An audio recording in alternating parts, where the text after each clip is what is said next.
جعلك والدك ودنا لبدي صغار عليك عبد تهليل ورسمه tusano habboon marwooyin iyo mudanayaal markana waxaan la soconaa shakhsigii faqiirka ahaa ee Sinjibaad al-Xamaal oo nasiibku ku simay neecaw qabow oo riyooyin ku ladhan yihiin kuwaasoo ula kicitimay inuu dhaayihiisa ku soo arko dunida aan la wada arag ee badda moolkeeda ku qarsoon waxana uu la magac baxay Sinjibaad al-Baxri mar saddexaad nasiibku ha uga gacan haadiyo Baghdad iyo Basra si uu ula magac baxo Sinjibaad al-Barri ألف ليلة والليلة ودنيكو سحريسا أو قروح بدن دعدوين إيو اسمي ذا من عجيبة وديارنتي إيو قلنكي عبد الرشيد محمد حاشي سو جيدنتي صاحب كي محمد أحمد الكعاسي أو إساقو عدكي سي ترمونا شيكدن إنو بدادية نفتبطا سيباك بشغيو وانا كوك ليسي نفتبطا سيباك بشغيو وانا كوك ليسي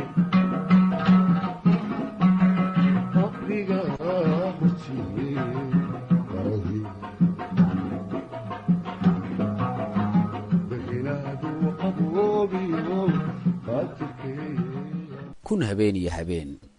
alf leyla waleyla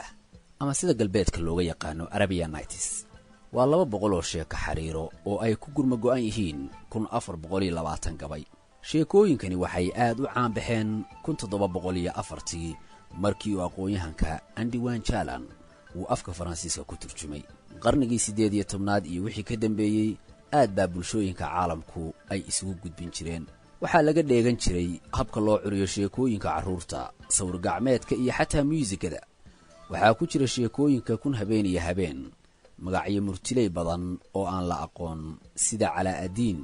Sindibaad al-Baxri iyo Shahrasaad iyo waliba Shahrayaarkii boqorka ahaa muddo fog oo aan taariikhda ku cadayn ayay sheekooyinkani soo baxeen ka hor intii aan la qorin qarnigii 14aad waxaa la rumaysan yahay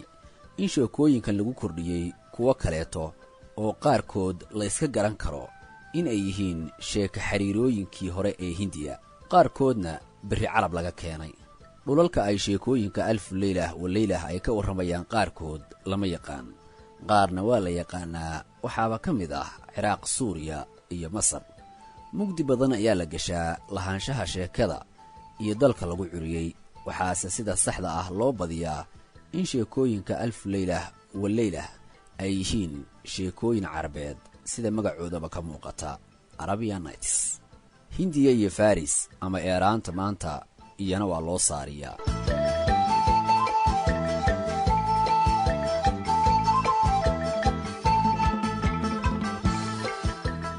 suugaanyahano taariikhyahano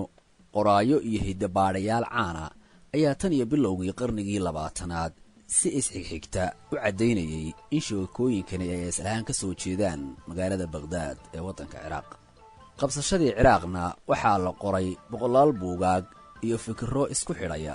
sheekooyinka maanta iyo kuwii alf leylah waleylah 2005 waxaa cirka isku shareertay hees muujinaysa isahaanta Baghdad iyo 1001 habeen fanaanada reer Australia ee Tina Arena Chamamila Baghdadi magacaygu waa Baghdad heestan oo Tina si weyn ay ugu baroor diiqayso caasimadda Baghdad ilaa ay gaarsiinayso inay dadka weydiiso miyaa la ilaaway Shahrasaad ilaahayow maxaa loo dhalan rogay Baghdad ma buli capitale de lumière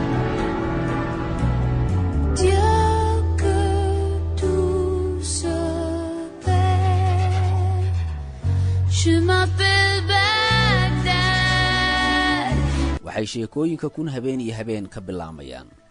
boqor shahrayaar ayaa ka war helay in afadiisu khiyaamaysay markaasuu cadho awgeed amar ku baxshay in la dilo oo weliba qoorta laga jaro haweenaydaas si uu dumar oo dhanna uga aarsado waxa uu go'aamiyey inuu habeen walba gabadh ka guursado magaaladiisa subaxiina uu bireeyo wax uu boqorku habeenkiina gabarh qurux badan la caweeyo subaxiina gowraco waxaa shaac dunsaday habeen ka duwan habeenadii boqorka markii uu boqorkii dalbaday in loo keeno gabarh qurxoon oo caawac uu caruusto ee kooxdii hawshaasi u xil saarnayd boqorkii u sheegeen boqorkayagiyow magaaladaba gabadh laga waa talaa ku caddaatay boqorkii oo muxuu sameeyaa isagaa loo tirinayaa gabdhihii magaalada oo dhan dhaygag baa ka soo hadhay labada dhaban buu qabsaday talow muxuu ka fakerayaa ma wuxuu qaadan la'yahay in go'aankiisii dumarlayntu halkaas ku ibabeelay mise maahee wuxuu ka murugaysan yahay in aanu helaynin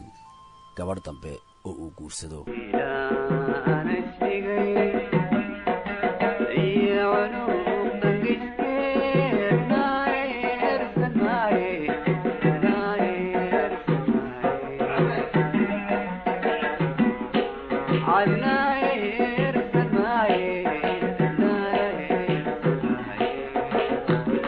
waxaa si hoose boqorkii loogu sheegay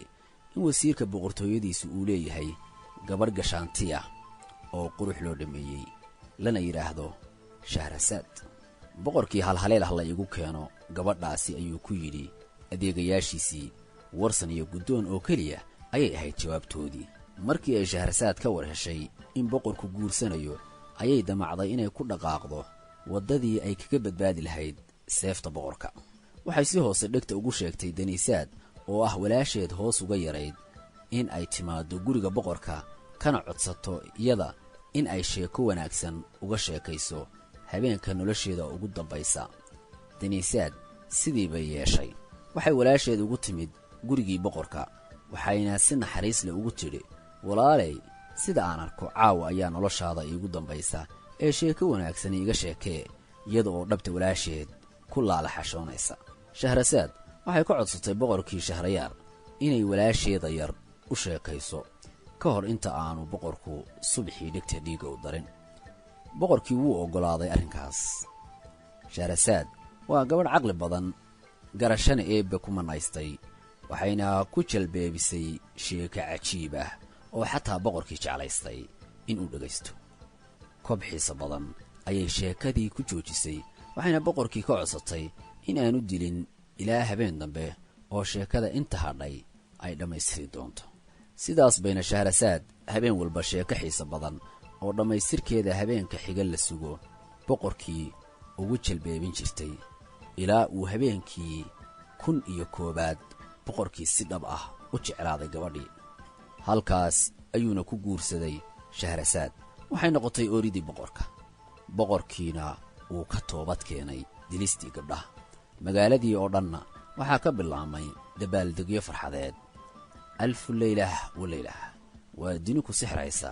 oo qurux badan dhacdooyin iyo ismidaamin cajiiba doodiyo kulankii barashada dexdiyo hadalkaagii macaana doodiyo kulankii barashada dexdiyo hadalkaagii macaana dawiyo samirkiyo duqaadkii imaankiyo daaqadaadii dubaaqay yaa jeclayste naftida migdigay ku daylay armay darale